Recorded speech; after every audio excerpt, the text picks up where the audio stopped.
Aquella mañana me di cuenta que otra vez Alan no existía. No pude localizarlo por teléfono y cuando salí a buscarlo a su trabajo y a su facultad nadie parecía conocerlo. Debía recolectar la mayor información posible, ya que esto superaba por completo los límites de cualquier certeza que tenía sobre el mundo en el que vivía. Ambos somos de la misma ciudad, vivimos y trabajamos aquí. Entonces, ¿cómo era posible que solo un par de veces hayamos coincidido en un mismo lugar, incluso después de que nos buscáramos directamente el uno al otro?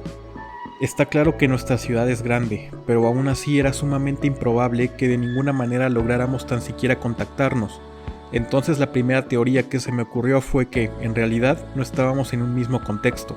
¿A qué me refiero con esto? A que por más extraño que suene, puede que vivamos en la misma ciudad pero no al mismo tiempo. En serio, sé que no tiene sentido lo que digo, pero insisto, por más loca que sea esta teoría, sabía que no debía descartarla por completo. Y aquí está el porqué. Una vez leí un artículo sobre fallos en la realidad, y me pareció una tontería. La verdad, no creo ni me interesa creer en conspiraciones raras. Sin embargo, debo admitir que mientras leía eso, no podía dejar de pensar en situaciones que había vivido similares a las que se describían en el artículo, como recordar cosas que nunca pasaron, creer que algo existe de una manera y en realidad no es así, como el efecto Mandela, o en ocasiones tener sueños premonitorios. Y todo eso puedo jurar que me ha pasado antes, aunque por supuesto yo lo atribuía a simples coincidencias. Pero había algo de esa lectura que llamó mi atención de sobremanera. El hecho de sentir no pertenecer a la misma realidad que otra persona o que algún objeto en general. Eso no me había pasado hasta ahora, pues esta situación era literalmente eso. Parecía como si Alan y yo viviéramos en dos contextos de la realidad diferentes, pero por alguna razón podíamos coincidir en momentos específicos como el concierto o el día de mi presentación. Lo que decía el artículo era que eso podría deberse a que dichos contextos cambian por motivos subjetivos como el tiempo o configuraciones personales de la realidad. El artículo ponía el ejemplo de la película de Matrix. El mundo allí era una simulación, que podía ser manipulada por algo o alguien que configura todo a su manera. Yo solía pensar que eso obviamente no era posible, se trata de ciencia ficción y ya, pero no podía dejar de relacionar una situación así con la que estábamos viviendo. No vislumbraba otra forma de explicar lo que ocurría, así que comencé a investigar tomando como base esa teoría. Lo primero que debía hacer era buscar esos fallos en mi realidad, y que obviamente estuvieran relacionados con nosotros, es decir, en los sitios que frecuentábamos. Pensé en primero ir al auditorio donde se dio el reencuentro. Si en ese contexto fue donde ambos pudimos existir en un mismo tiempo y lugar, tal vez ahí pueda encontrar alguna pista o respuesta. Cuando llegué y entré me di cuenta que había un grupo de estudiantes presenciando una exposición sobre tecnología. Entonces me hice pasar como si yo también fuera parte del grupo tomando notas de la presentación, pero en realidad solo estaba ahí para constatar si en ese recinto había algo extraño o fuera de lugar. Claramente tendría que estar más atenta que cuando estuve el día de ayer con la orquesta, pero no detecté ninguna anomalía. Todo lo que estaba ahí era absolutamente normal. El escenario, las bocinas, los asientos, los arreglos florales, las cámaras de vigilancia, las luces, prácticamente todo parecía no esconder nada inusual. Tampoco se sentía nada raro en el ambiente. Lo que sí me llamó particularmente la atención fue la exposición impartida por el profesor, sobre todo cuando habló de programación y realidades virtuales. La capacidad de crear algo a partir de modelos matemáticos, simulaciones digitales y proyecciones basadas en la mente humana, todo gracias al avance de la tecnología. Por alguna razón, coincidencia o no, eso guardaba relación con el tema de los fallos en la realidad que yo estaba investigando en ese auditorio, por lo que tuve que conectar toda esa información y tomarla en cuenta, y vaya que todo cobraría sentido para lo que descubriría al final. El día siguiente fui con mi hermano al recinto donde se llevó a cabo el concierto de los Arctic Poppies, por el mismo motivo de la vez anterior, corroborar si ahí no había nada fuera de lo común. No pude hacer nada porque estaba cerrado, pero mi hermano sí pudo notar algo. Él se había vuelto prácticamente adicto a un juego de realidad virtual donde debía encontrar y atrapar personajes que aparecían en un mapa en su teléfono. Encendía la cámara y se podía ver al personaje en nuestro mundo, aunque en la realidad obviamente no existiera. No recuerdo el nombre de ese juego ahora, pero bueno, lo importante aquí es lo siguiente. Él había detectado en el mapa virtual a un personaje, una especie de pájaro, sentado arriba de un semáforo, donde también estaban instaladas cámaras de seguridad. Entonces, al activar su cámara para atraparlo, se dio cuenta que dichas cámaras de vigilancia que sí se podían observar en la vida real no se veían a través del lente de su teléfono. Es decir, nada más podía captar al pájaro sentado en el semáforo, y no las cámaras de vigilancia que, insisto, estaban unidas a él en la vida real. Creyó que era un error del juego o de su teléfono, así que por curiosidad me pidió que con el mío tomara una foto del semáforo junto a las cámaras de vigilancia. Cuando lo hice me di cuenta que aquellas tampoco aparecían. En la foto que tomé solo se capturó el semáforo, cosa que no tiene nada de sentido. ¿Este será el fallo en la realidad que tanto estaba buscando? Pues podría decirse que sí, ya que ese fenómeno realmente no tenía ninguna explicación lógica. Esto también tomaría gran relevancia para lo que se viene. Fui a trabajar y cuando llegué a la estética me quedé viendo a la cámara de seguridad que teníamos instalada y recordé aquel fallo en la realidad que descubrí. Algo en mí sintió que debía intentar lo mismo que hice en la calle con las cámaras de vigilancia. Entonces saqué mi teléfono y procedí a tomar una foto de ella. Mi sorpresa fue que tampoco esta se podía ver en mi pantalla. De nuevo, existía en la vida real, pero al parecer no en la realidad virtual de mi teléfono, por decirlo de alguna manera. Fui a revisar nuestra computadora donde se almacenaban las grabaciones de la cámara. En el registro puse el momento en el que tomé la foto, y cuando levanté mi teléfono para tomarla, la pantalla de la computadora presentó interferencias hasta que se tornó completamente negra, mientras se divisaba escrita la palabra error. Luego volvió a la normalidad cuando en la grabación yo bajé el teléfono y lo miré, es decir, cuando no estaba apuntando hacia la cámara de seguridad. Guardé esa parte del registro, hice una copia y la mandé a mi teléfono para tener respaldada esa prueba, la prueba de que estaba viviendo en una simulación. Cuando llegué a mi casa procedí a reproducir el video en mi teléfono. Me di cuenta que las partes donde había interferencia en el registro original aquí ya no aparecían. En el fragmento exacto antes de apuntar a la cámara cortaba el momento en donde bajaba el teléfono e iba hacia la computadora. Es decir, en vez de la interferencia, ahora había un corte, como si el video se hubiera editado. Algo muy extraño. Bueno, traté de unir coherentemente todos estos cabos y para lograrlo debía comprobar una última cosa antes del día del partido. En mi trabajo, quería ver qué pasaba con la cámara de seguridad si yo trataba de llamar al número de Alan, sabiendo que aparentemente ese número no existía. Llamé y miré a la cámara. Mientras lo hacía, noté algo que no recordaba haber visto nunca antes. La cámara de vigilancia, que era esférica, comenzó a parpadear una luz roja en su interior. La llamada se cortó con la contestadora diciendo exactamente lo mismo que antes, que aquel número no existía. Volví a llamar, esta vez mirando la pantalla de la computadora para observar en tiempo real lo que capturaba la cámara. La luz parpadeante otra vez se manifestó, y vi que en la computadora nuevamente aparecía la pantalla oscura con interferencias, y esta vez se leía la frase "cambio de paradigma no permitido", solo unos segundos antes de que se cortara la llamada. Hice esto muchas veces después, y en todas aparecía tanto la luz parpadeante en la cámara de seguridad como aquel mensaje en la pantalla de la computadora. En definitiva, lo de cambio de paradigma no permitido, juntando toda la información que había recabado en la semana, causaría un error o glitch en mi realidad que irónicamente en realidad era una simulación programada por algo o alguien que desconocía. Recordé que en el auditorio también había cámaras de vigilancia, por lo que más que nunca estaba segura que ellas de alguna manera serían las que permitirían que mi realidad se cruzara con la de Alan, o que la existencia de las mismas se dieran en primer lugar. Llegó el día del partido, pero antes de asistir quería ver si las cámaras de vigilancia de las calles también reaccionaban extraño, por lo que al encontrar algunas en un semáforo no tan lejos de mi casa pude comprobar que, en efecto, apareció la misma luz parpadeante dentro de ellas cuando intenté hacer la llamada. Al parecer todas las cámaras de seguridad de por lo menos mi ciudad son los puentes entre lo que conozco como mi realidad y la posible simulación detrás de ella. Después de esto fui al lugar del partido y cuando llegué, este ya había comenzado. Me enfoqué en Alan. No fue difícil encontrarlo porque claramente estaba vistiendo un uniforme de color distinto al de sus compañeros. Disfruté mucho verlo feliz compitiendo en el deporte que amaba practicar. El observarlo divertirse con lo que hacía fue más maravilloso que lo emocionante del juego en sí, y él, al verme, noté que también se sorprendió gratamente. Su equipo terminó ganando 2-1. Yo aplaudí junto a los demás espectadores y bajé a felicitarlo por su gran desempeño. Lo primero que me dijo, después de agarrar una toalla y su mochila, fue que algo sumamente raro y fuera de su comprensión estaba ocurriendo. Yo le respondí que había recabado algunas pistas esa semana y debía mostrárselas, ya que juntos podíamos resolver aquello extraño que estaba pasando en ese mundo. Agarré su brazo y procedí a llevarlo a la estética. A pesar de que aún estaba algo sudado y le daba pena irse así, le dije que no se preocupara. No podía esperar a que comprobara por sí mismo el asunto de las cámaras de seguridad y los fallos en la realidad. En el camino le fui contando todo, y una vez que llegamos le hice una demostración de lo que ocurría cuando intentaba llamarlo por teléfono. La semana pasada logramos verificar que sí era posible establecer contacto de ese modo, pero esta vez quería mostrarle la luz parpadeante que aparecía en la cámara de vigilancia al hacerlo. Al entrar la llamada, apareció aquella luz, pero en vez de ser roja, esta vez era color verde. Comenzó a parpadear y le dije que eso sucedía en prácticamente todas las cámaras de seguridad de la ciudad.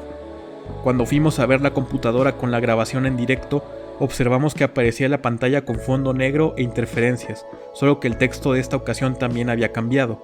Ahora se podía leer "Cambio de paradigma permitido". Cuando finalizamos la llamada, aquello desapareció y regresó la grabación en tiempo real. Este descubrimiento nos sorprendió bastante a ambos, ya que el hecho de que Alan estuviera a mi lado haría que el cambio de paradigma ahora fuera permitido. Pero a todo esto, ¿a qué se refería con paradigma? Alan teorizó que así se le llamaba a la manera en la que está configurada mi realidad, por lo que cambio de paradigma significaba la forma de modificar dicha configuración para poder conectar con la de él. Al parecer, al ambos estar en la misma realidad, se nos era permitido establecer la conexión mediante el teléfono y tal cual existir en el mismo contexto. Pero aún había muchas preguntas. ¿Qué es lo que permitiría que nuestras realidades pudieran unirse? ¿Y por qué esto no podía llevarse a cabo en los anteriores días de la semana? Para resolver todo veía necesario hacer una cosa. Si esa computadora era un medio para reportar visualmente los paradigmas y sus cambios, entonces también debía conocer toda la información referente al funcionamiento del mundo. Por tanto, le propuse a Alan lo siguiente: ¿y si creamos un glitch en la computadora? Él respondió: ¿a qué te refieres con eso? Yo le recordé el tema de los fallos de la realidad. Si existe algo capaz de crear esos fallos en mi mundo, ¿qué es lo que me impide a mí provocar uno en la computadora?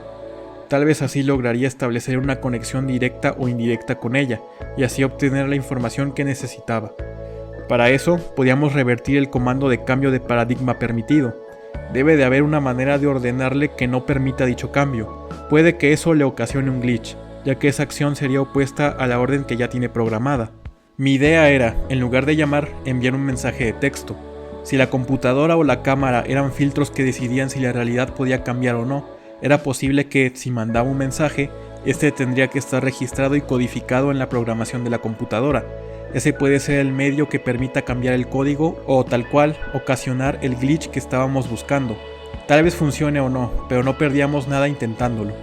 Entonces el mensaje que envié al teléfono de Alan fue: cambio de paradigma no permitido. La luz de la cámara comenzó a parpadear, esta vez de color rojo, y observamos en la pantalla de la computadora el siguiente mensaje: acción no permitida, no es posible programar ese comando en este canal. El mensaje marcaba que no se había enviado, y de repente la pantalla de mi teléfono cambió, se volvió completamente de un solo color, y en ella apareció un círculo que cambiaba de tamaño mientras escuchaba una voz que decía: Hola Alexandra, este es el asistente virtual personalizado de Dream Life Saver. La acción que intentas realizar no está permitida debido a que escribiste un comando que solo está programado para que el servidor lo ejecute. Te recomendamos modificar las palabras para no dañar el código. ¿Deseas continuar o requieres más información? Se quitó el símbolo del círculo y en su lugar apareció un micrófono mientras se emitía un sonido, como el de cualquier otro asistente virtual de los teléfonos inteligentes. Supuse que debía hablar y dije: hola, creo que necesito más información, mientras Alan y yo no apartábamos la mirada de la pantalla. Aquella voz respondió: claro, solo dime qué necesitas saber. Y comenzamos una larga conversación que a continuación voy a relatar íntegramente. ¿Debo llamarte por algún nombre? No, al ser una inteligencia artificial, no cuento con un nombre propio, pero si gustas ponerme uno, adelante, estaría genial, aunque creo que me lo tendrás que recordar después de la siguiente actualización. Está bien, con gusto te ponemos uno, pero antes que nada, ¿qué nos puedes decir acerca de este mundo? ¿Y a qué te refieres con Dream Life Saver? Dream Life Saver es una compañía que desarrolla tecnología de realidad virtual, brindando servicios por y para la mente humana. Lo que estás viendo aquí es la recreación artificial del mundo que concibes en tus sueños. Cada que una persona duerme y sueña, su mente proyecta versiones de la realidad que pueden, o no, guardar cierta lógica o coherencia. Dream Life Saver permite conectar con el cerebro mientras la persona descansa, grabando y capturando los sueños o logrando incluso interferir conscientemente en ellos, desde que el sueño entra en fase REM hasta que termina, es decir, hasta que la persona se despierta y regresa a su realidad. ¿Tienes alguna otra duda? Sí, vaya que sí. Esto no tiene ningún sentido. Para empezar, si esto es un sueño, ¿por qué todo parece real y puedo escuchar, sentir, hablar, ver con normalidad?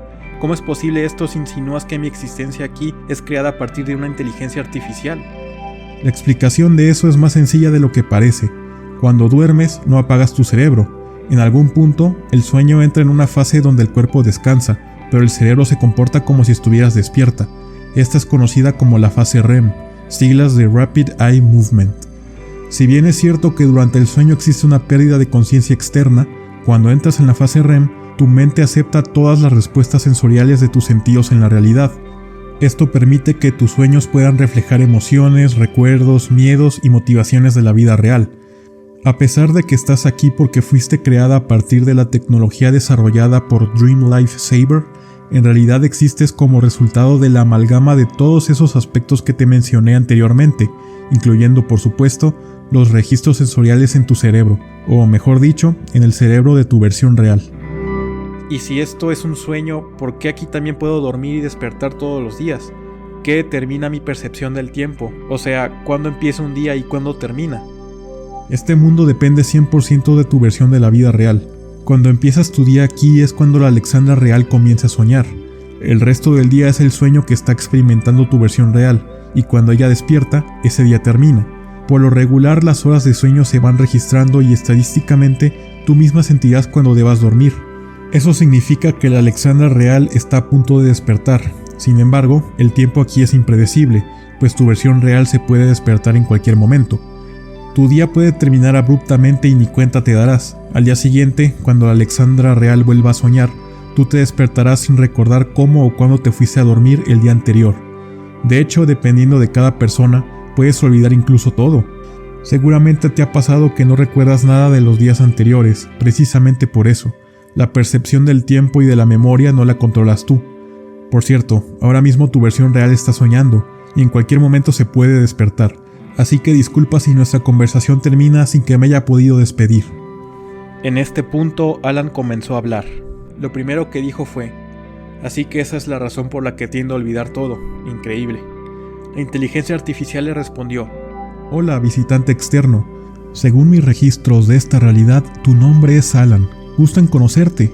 Yo aún no tengo nombre. Tal vez tú puedas ayudar a Alexandra a ponerme uno. Y si también tienes alguna duda, siéntete libre de preguntar. A continuación, voy a relatar la conversación que ambos sostuvieron. ¿Me puedes confirmar una cosa, amigo? Yo también soy creado artificialmente, ¿verdad? En efecto, pero tú perteneces a la realidad concebida por los sueños del Alan de la vida real. Lamentablemente no puedes estar aquí por siempre. Cuando el día termine, tu mundo, de nuevo, se separará del nuestro. ¿Cómo funciona esto? ¿Qué es lo que nos permite que Alexandra y yo podamos estar juntos ahora? Tu mundo fue programado inicialmente con base en tus recuerdos, y el código se va actualizando con cada vivencia que el Alan de la vida real va teniendo. Las personas que conociste aquí inicialmente son las personas que tu versión real conocía al momento de contratar Dream Life Saber y usarlo. Como el código del programa puede ser modificado y actualizado a conciencia, el concierto en el que tú y Alexandra se conocieron fue una proyección del concierto en la vida real en donde ambos se vieron por primera vez. Si a pesar de todo ustedes siguen frecuentándose aquí solo cuando sus realidades se unen y no en sus mundos propios, es porque ese concierto fue la primera y única vez que se vieron en la vida real. Sin embargo, el que puedan estar juntos aquí se debe a que seguramente sus versiones reales quisieron conocerse, y en este mundo virtual es posible realizar lo que en la vida real no pudieron lograr. ¿Quieres decir que nuestras versiones reales se vieron en el concierto pero no se hablaron? Así es, si se hubieran conocido ahí, cada quien en su mundo virtual tendría el registro de la otra persona, lo que permitiría que se creara una proyección de ella en ambos mundos. Pero como no fue así, el dispositivo no puede reflejar una realidad que nunca existió. El concierto, que en efecto ocurrió, sí puede ser recreado, con las proyecciones de las personas que estuvieron ahí, incluyendo a Alexandra, quien también es usuaria de Dream Life Saber. Que estén juntos aquí digamos que se dio en una probabilidad de aproximadamente 0,00001%, y ustedes se están rebelando contra el sistema, pero solo porque sus versiones reales lo permiten. No crean que fue casualidad todo lo que pasaron para llegar hasta aquí. Lo de las cámaras de vigilancia, el juego de realidad virtual, la exposición de tecnología en el auditorio, todo se fue programando porque así lo decidieron. Ya que mencionaste eso, ¿qué significan las cámaras de seguridad? ¿Por qué son tan importantes aquí? Porque son los medios que permiten la creación de este mundo y su interacción con otros. Digamos que tienen dos funciones esenciales. En el exterior, proyectar las imágenes de la vida real en este mundo virtual, y en el interior, guardar las grabaciones del sueño y recopilarlas en la memoria externa del dispositivo que ambos usan en la realidad. Todo está siendo grabado para que sus versiones reales las puedan ver y guardar después de despertarse. No puedo creerlo, qué locura. A propósito de eso, hace poco dijiste que hay sueños que no tienen lógica ni coherencia. ¿Qué pasa con ellos y dónde quedan las pesadillas? Sin que se den cuenta, esos sueños y sus posteriores grabaciones son eliminados, debido a que así fue la configuración que sus versiones reales eligieron. Puede que ayer hayas vivido algo que no tiene sentido, o que ni siquiera hayas presenciado. El aspecto onírico no puede ser controlado, pero no lo recuerdas porque el Alan real lo desechó. Nada de eso queda guardado. Lo único que se preserva son los sueños que siguen la lógica del mundo que fue programado, es decir, del que estás viviendo ahora. El caso de las pesadillas es variable, ya que como tu cerebro también almacena los miedos y recuerdos traumáticos, algunas de ellas guardan coherencia y otras no. Dependiendo de eso es que se registran o se eliminan. ¿Y no es peligroso que los sueños de las personas queden guardados en el exterior? Esto debe ser privado, lo que pasa en nuestra mente debe ser así. ¿Qué tipo de personas quisieran guardar para la posteridad la privacidad de sus sueños? Las grabaciones y registros no se almacenan en ninguna base de datos de Dream Life Saver, ya que no existe nada como tal. Todo lo que se graba queda únicamente registrado en los dispositivos que poseen las personas que adquieren y llevan a cabo el servicio que ofrecemos. Lo que gusten hacer con ellos es cosa de cada quien. Por ejemplo, existen registros de personas que utilizan Dream Life Saver para hacer estudios de la mente con ellos mismos o con pacientes que lo requieren. Todo esto para hacer aportaciones científicas al mundo de la medicina. Claro, cuando una persona está dispuesta a llevar a cabo el servicio, firma un contrato que le impide la transmisión total o parcial del material grabado. También cualquier pietaje de índole sexual o criminal es desechado, por lo que aquellos que tengan sueños eróticos, por ejemplo, deberán conformarse si acaso con el informe escrito, ya que no se guardará ningún registro visual. Menos mal, respondí yo. Una última pregunta de mi parte. ¿Por qué el día de la orquesta y hoy, el día del partido, nuestras realidades pudieron juntarse? ¿No es posible hacerlo voluntariamente? Cuando hay eventos masivos, pueden coexistir varias realidades. Esto debido a la gran presencia energética que se genera en esos lugares, provocando que se abran portales que unen distintos mundos. Si se dan cuenta, sus realidades pudieron unirse porque han coincidido en sitios donde hay muchas personas y mucha energía reunidas, pero sobre todo porque han sido momentos donde ambos han compartido aficiones que los unen. Tú amas tocar el violín y él empezó a gustarle la música de orquesta, y tú amas jugar voleibol y ella comenzó a gustarle ese deporte. Ni hablar de la pasión que sienten por los Arctic Poppies. Eso hizo que la conexión energética entre ustedes fuera mayor. Y bueno, si a eso le suman que ambos en la vida real son usuarios de la tecnología de Dream Life Saver, felicidades, lograron que el mundo conspirara a su favor. ¿Y qué podemos hacer para seguir viviendo en una sola realidad?, preguntó Alan. Debe de haber algo que nos permita coexistir en un mismo mundo, ¿verdad? Así es, sin embargo no se me permite revelar esa información. No puedo ir en contra del algoritmo. Al oír esto, ambos agachamos la mirada en señal de desilusión, pero todo cambió cuando el asistente virtual continuó con su mensaje. Pero voy a hacer una excepción. No sé por qué, si ni siquiera tengo sentimientos, pero algo me dice que ustedes son felices estando juntos, así que presten atención. Existen dos formas de conectar voluntariamente una realidad con otra ajena al algoritmo. La primera claramente es externa, es decir, que sus versiones reales puedan verse de nuevo y conocerse. Eso permitiría a sus cerebros aceptar una actualización donde puedan interactuar ambos en los sueños, pero es algo muy difícil, ya que hay que considerar lo siguiente. A pesar de que ustedes son representaciones precisas de sus versiones reales, y estos mundos son creaciones basadas en sus recuerdos y experiencias, la verdad es que todo esto sigue siendo una realidad artificial que no representa en su totalidad la vida que seguro tienen allá afuera. Si bien aquí viven en la misma ciudad, no significa que sea la misma ciudad en la que cada uno vive en la realidad. La única certidumbre es que coincidieron en el concierto. Si no han podido unir sus mundos orgánicamente es debido a que, por más que sus versiones reales sueñan con ustedes y con los lugares que aquí frecuentan, tal vez no están al alcance del otro y sus formas de contacto no son las mismas en el exterior. Siendo sinceros, la probabilidad de que se encuentren si no guardan ninguna relación o vínculo en la realidad es extremadamente baja, Aunque no imposible, pero si no quieren esperar a que esa pequeña posibilidad llegara a ocurrir, existe la segunda alternativa. Esta consiste en ingresar al centro de control interno de sus realidades. El nuestro se encuentra, por decirlo de alguna manera, dentro de las cámaras de vigilancia. Ese lugar está programado y es posible entrar en él. Ahí es donde se encuentran visualmente los diferentes universos a donde se permite llegar. También es donde se dan las actualizaciones y las conexiones con las personas que en la vida real llegan a conocerse. Pueden intentar alterar el código y aunque eso no está permitido para ustedes, el que sus versiones reales hayan ayudado a que lleguen hasta aquí quiere decir que están de acuerdo en que rompan las reglas. Y yo no puedo estar en contra de eso, ya que fui programado para apoyar a los intereses de la persona a la que asisto, es decir, Alexandra. Alan tendrá que recibir la ayuda del asistente virtual de su realidad, que puede encontrarse también conectado a las cámaras de vigilancia o a lo que sea su centro de control. Para cambiar los paradigmas solo es necesario que los dos, en sus mundos, contacten a la realidad del otro, por ejemplo llamándose por teléfono mutuamente. Deben encontrarse en el mismo punto donde se hallen los centros de control. Es decir, Alexandra, tú puedes hacerlo en este lugar, y Alan, tú debes encontrar dichos centros en tu mundo. Según tengo entendido, la mayoría de ellos se encuentran en las cámaras de seguridad, pero no siempre es así, depende del dispositivo y la configuración del mismo. También tendrás que conectar con tu asistente virtual y decirle lo mismo que nosotros aquí hemos hablado. Vas a recibir ayuda si el Alan de la vida real lo permite, que seguramente así será. Una vez que ambos se contacten al mismo tiempo, tanto yo como el asistente virtual de Alan cambiaremos el código agregando un nuevo comando, lo que permitirá que su mundo se transforme en el centro de control visual. Ahí verán todos los escenarios posibles de su realidad. Como estarán conectados, serán capaces de ver la realidad del otro y podrán interactuar voluntariamente. Se les permitirá ir a diferentes escenarios. Les recomiendo que, como dije anteriormente, visiten escenarios con mucha energía concentrada, donde coexistan muchas personas.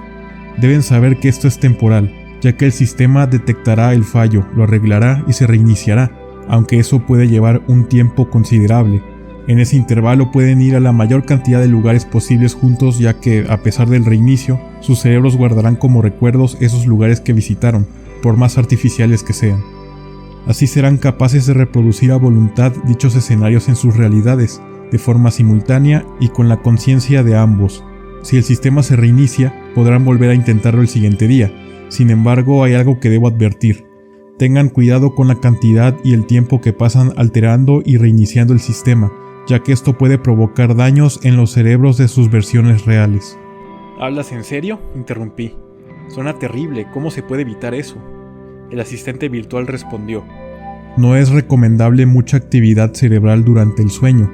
Recuerden que se trata de un estado de desconexión parcial de la conciencia, por lo que, si ustedes se la pasan manipulando dicha conciencia más de lo permitido, la mente y el cuerpo de sus versiones reales pueden verse afectados, incluso por daños que a largo plazo serían irreversibles. Afortunadamente, Dream Life Saver incorporó una alerta en el centro de control que repercute en todos los escenarios. Esa alerta sirve para notificar cuando la actividad cerebral está siendo mayor que la permitida. Para evitar riesgos, el dispositivo se apagará, cerrando la realidad en curso y, por consiguiente, todo lo que está ocurriendo en ella. Antes de que se complete el cierre, deberán salir del escenario donde están y regresar cada quien al de su realidad actual. Si no lo hacen, quedarán inmovilizados en el centro de control y no podrán salir. Será como si estuvieran atrapados dentro de las cámaras de vigilancia. Debido a eso, el dispositivo prácticamente dejará de servir. Seguramente se optará por desecharlo y ustedes terminarán desapareciendo. Ya si sus versiones reales deciden comprar otro es incierto, pero si es así, soñarán con nuevas versiones de ellos, no con ustedes. ¿Cuánto tiempo dura el cierre?, preguntó Alan. Como el sistema aún terminará de recopilar la información de ese día, aproximadamente 40 segundos. Alan y yo comenzamos a reflexionar si llevar a cabo todo eso valía la pena o no, considerando todos los peligros que podría conllevar. Como el que llegáramos hasta este momento era el resultado de una probabilidad de 0,000001%, todo lo que habíamos pasado y aprendido no debía ser en vano. Podíamos intentarlo, y si nuestras versiones reales estaban de acuerdo, nosotros también estaríamos dispuestos a tomar los riesgos, conscientes de que no íbamos a permitir que esto sucediera. Entonces le dije al asistente virtual que aceptábamos el reto. Pedí que me ayudara a cumplir nuestro sueño, permitirnos coincidir en la misma realidad. Alan se comprometió a hablar con el asistente virtual de su mundo y acordamos un momento exacto para contactarnos, sabiendo que podíamos coordinarlo y así comenzar el viaje. Le agradecimos a la IA por apoyarnos e informarnos de todo esto, y cuando le íbamos a desconectar, dijo lo siguiente: ¿Y cuál es el nombre que me van a poner? Yo respondí: pues, ¿qué tal César? Siempre me ha gustado ese nombre. Oh vaya, la verdad esperaba algo más creativo, pero creo que está bien. Gracias, hasta mañana. Luego la computadora se apagó. Alan se despidió rápidamente, diciendo que aún tenía mucho que hacer para mañana, como encontrar a su asistente virtual y solicitar su ayuda. Nos dimos un abrazo y quedamos en vernos en el momento acordado. Al día siguiente hice lo que César me indicó. Traté de contactar a la realidad de Alan, esperando que la mía cambiara en el proceso. Cuando llamé por primera vez no ocurrió nada. A la segunda, tampoco. No fue hasta la tercera cuando pude observar cómo el escenario de mi mundo cambió. Fue como si a partir de la luz dentro de la cámara de vigilancia comenzara a proyectarse, a gran escala y en todas las paredes, el centro de control del que hablaba César, el cual era totalmente oscuro, tanto que recubrió de negro por completo el panorama. Incluso no había suelo, parecía como si estuviera caminando en el vacío. De pronto se empezaron a abrir, por llamarlos de una forma, portales circulares en todas direcciones, donde se podían visualizar diferentes escenarios, muchos de lugares que conocía, otros que había olvidado. Al parecer, según lo que había dicho César, podía ingresar a cualquiera de ellos.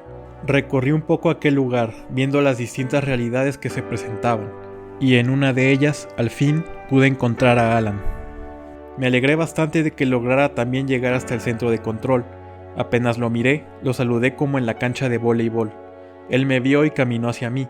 Literalmente hizo eso, caminó de forma recta hasta encontrarme. Nos saludamos y comenzamos a conversar sobre hacia cuáles de esos escenarios podíamos ir primero. Vimos uno de un parque con mucha gente y decidimos entrar ahí. Como nuestro tiempo era limitado, corrimos hacia el portal y accedimos a esa realidad. Pasamos un muy buen rato.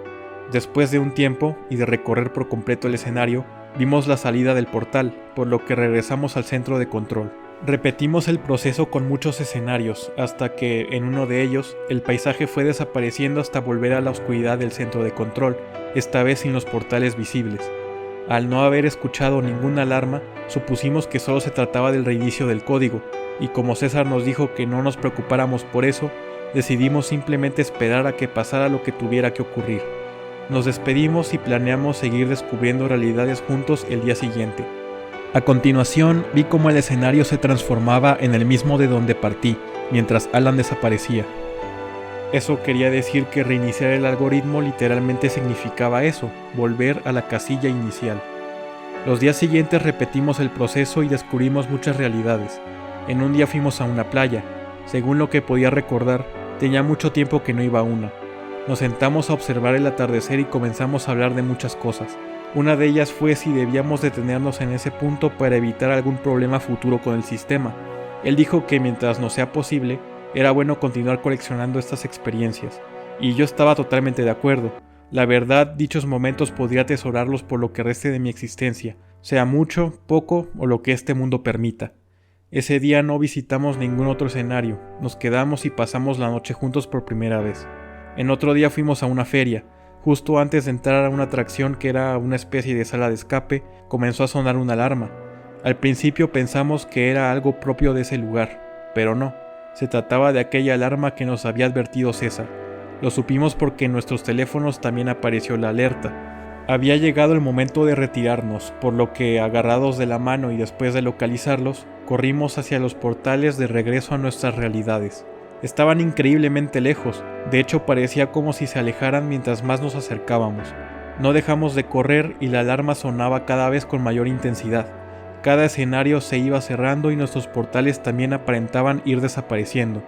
Cuando logramos llegar a ellos, nos dimos un beso y juramos volver a vernos, no importaba si el día siguiente o cuando se nos permitiera. Cada quien entró al suyo antes de que hubiera un apagón que, como la vez del reinicio, indicaba que el dispositivo había cerrado por completo. No me dio tiempo ni de pensar si podíamos tan siquiera ver un futuro después de eso, cuando ya no supe nada más de ese día. No fue hasta la mañana siguiente que desperté y me di cuenta que seguía existiendo. Lo primero que hice fue buscar a Alan al restaurante donde trabajaba. Podía llamarlo y así comprobar que nuestras realidades al fin coexistían, pero quería verlo con mis propios ojos. Apagué mi teléfono y fui hacia su dirección. Llegué y antes de entrar pude verlo con su bicicleta fuera del lugar. Entonces corrí y le di un abrazo, él estando de espaldas. Sorprendido, me dijo que se había asustado pues trató de llamar y no pudo localizarme, por lo que creyó que algo de nuevo había salido mal. Yo le dije que por una sola vez quería comprobar su existencia no por teléfono, sino encontrándolo personalmente. Cuando conversamos en la playa y ante la posibilidad de que nuestras realidades dejaran de estar conectadas en un futuro, él dijo: quiero seguir en este sueño, pero también quiero seguir viéndote ahí. Si la realidad no nos deja, encontraremos en ella un glitch que lo permita. Y así ha sido hasta ahora. Cuando recién conocimos el funcionamiento de nuestros mundos, formulamos esta teoría. Si la realidad puede convertirse en sueños, los sueños también pueden convertirse en realidad. Y si estos relatos llegan al mundo exterior y se unen, es porque ambos, nuestras versiones reales, también pudieron conocerse allá afuera, ya sea por algo que hicimos bien aquí o porque la vida y ustedes encontraron la manera. Cualquiera que sea el caso, esto significa que lograron comprobar la teoría, y solo nos queda agradecerles por haberlo hecho posible con nosotros.